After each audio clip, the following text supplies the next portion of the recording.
Hi, everybody. Good morning. So, I'm here to talk a little bit about my graphic novel for the library assignment. And my comic of choice was Through Leah's Eyes. I don't know if you can see here.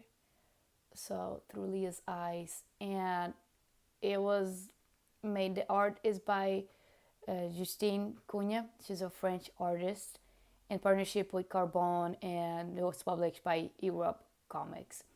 So is the first part of the series, and it was released on May 15th. So it's pretty new, and it cost me about $8.99, something like that. It's really good. It has 60 pages. It has 62 pages actually, and tells a story of Leah, right? So you can see here. We can see this way actually. See through Leah's eyes. You can see the story of Leah. So the first part of it. So the story is basically about she was hit by a car and she was left to die and she was paralyzed. So after the accident she was paralyzed, and her goal in the story is to find the person responsible for who did that to her, like the person who did like the hit and run. And let me say this, yeah, so the hit and run in, like, that's her whole story. So the story begins when she moves in with a friend, and she, like, to be closer to her internship. So she's in a wheelchair, so she moves in with this friend, and she gets this internship at a law firm that it was the law firm that is taking care of her case. So her main goal is to, let's see here, like, her main goal is to find the folder of who was responsible of her case actually. So, and this particular reason, like, we don't know at the beginning why she's taking this internship, why did she go to law school, and we find out this internship has a particular reason. And let me see. Okay. So this is just the introduction of the story about. Let's see. She has an idea of uh, how and who is going to help her out. So she put her friend Antonois, because it's a French comic, so all the names are like French names. So it's written in English. I bought it at Cosmixology. I don't know how to say that. So, but her friend and roommate slash the guy that she's staying with she has this idea that she's gonna mess up with the AC. So he's gonna come in as the HVAC technician and get a key, and then go to she has a key apparently. She gets the key. She steals the key. So he gets the key, and then she goes to the case archive room to actually try to find the folder. And while he's going there, he can find it because the numbers are, like, he jumps the numbers. So, and then the girl who works with her, like her coworker Adele, catches him.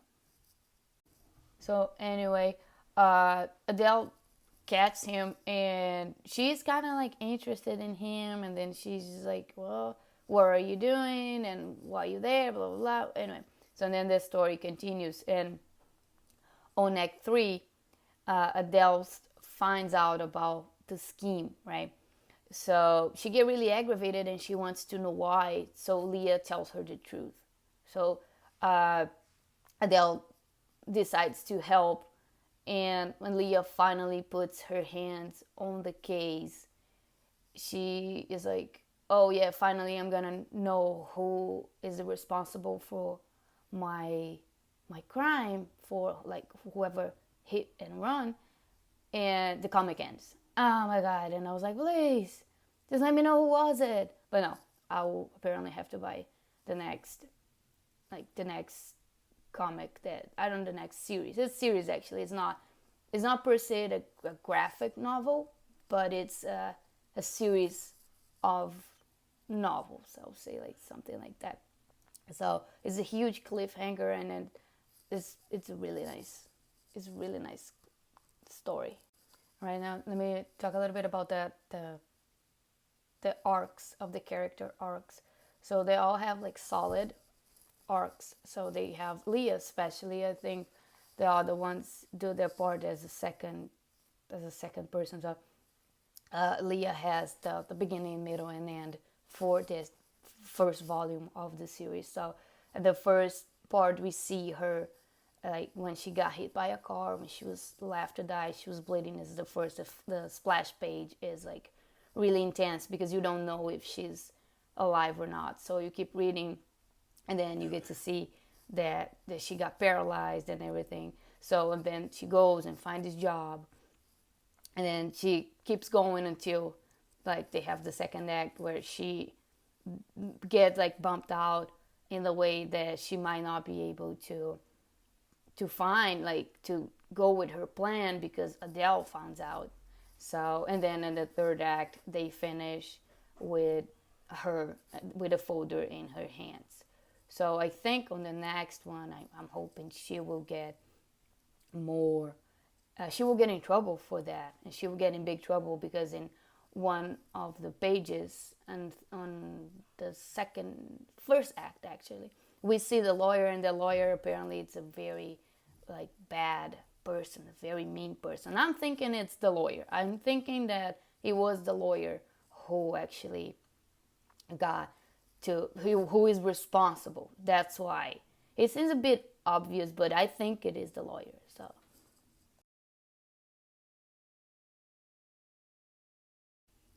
So the idea of MacLeod of transitioning is showing in this comic on the first panel. The splash page is when we're put like right in the scene of Leah's accident. She's suffering, she's hurting, and she's bleeding, and it's very intense.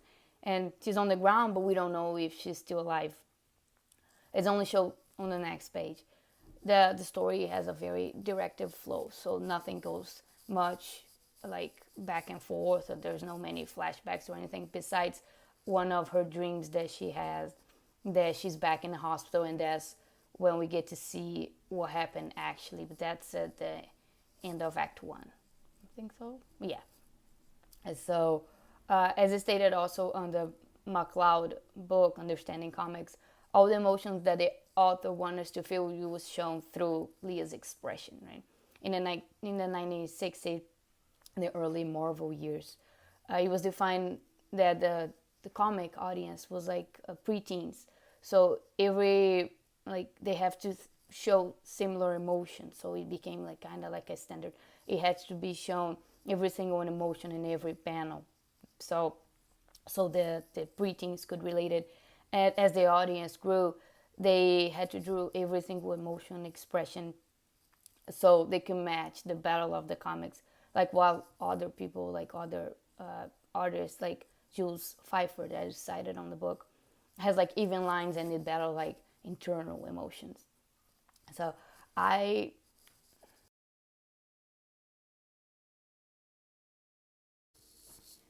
I really recommend this comic. I really liked it because, especially like if you are not into those big commercial things, if you just like more like the indie comics, like the people that like the real people that are like drawing and struggling and working and making like trying to make their best.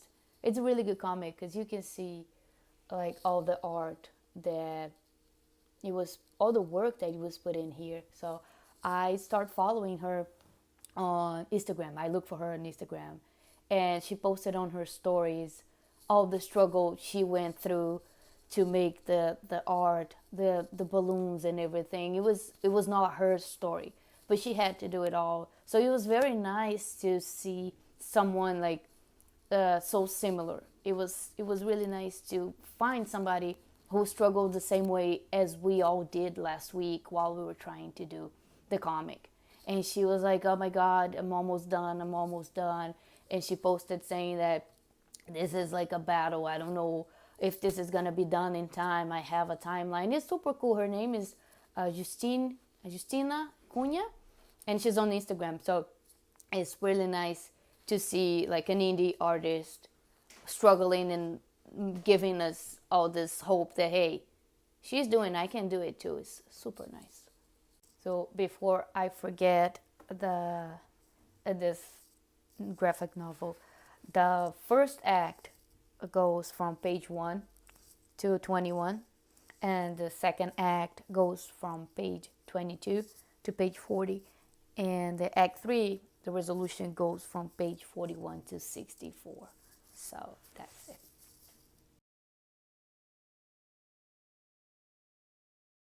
So in conclusion, is I would definitely recommend this, and I really liked it. I sent a message on Instagram, like a pure stalker, to the girl, saying that I really like her comic, I really like her work, saying that I like the story and everything, and I'll let you know if she replies to me, because I think it's very nice, like when you do a good job, somebody from so far away say, hey, I read your job and I really liked it. I'm waiting for the second volume, and keep the good work. I think it's really nice. So I would love somebody did that to me, but I have nothing published. So the only thing I have published is assignments.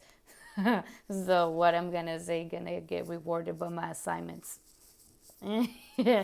Sorry. Anyway, so I will post some. I'll put some photos of the comic on it. There you go. I see. See, that's the boss. See, remember I talked to you about the boss? See, look at the boss. So, the boss. And the other intern over here. And see. And then she, poor thing, she get the struggle because it's like the stairs. She cannot like follow him because of the stairs. So it's a really nice comic. It's very down to earth too. It's very cute. I liked it a lot. So, all right. Okay. So this is my. Let me just put on first page. So the really nice thing that happened is like this comic made me fall in love with my Kindle all over again, because I had it on the side and I was like, you know what? I don't want to. I like books. Like, I like real books. I like comic books. I like real books. I don't like. But then I was like, you know what? This story is so good that I'm just going to read it on the train. And then I start reading on the train and I start feeling sick because I don't car sick. But it's really nice. So, and then I was like, you know what? I might just download some more. See, there you go. Oh, I can't stop saying that. So nice. See? All right. I hope you enjoyed this video. Goodbye and good luck.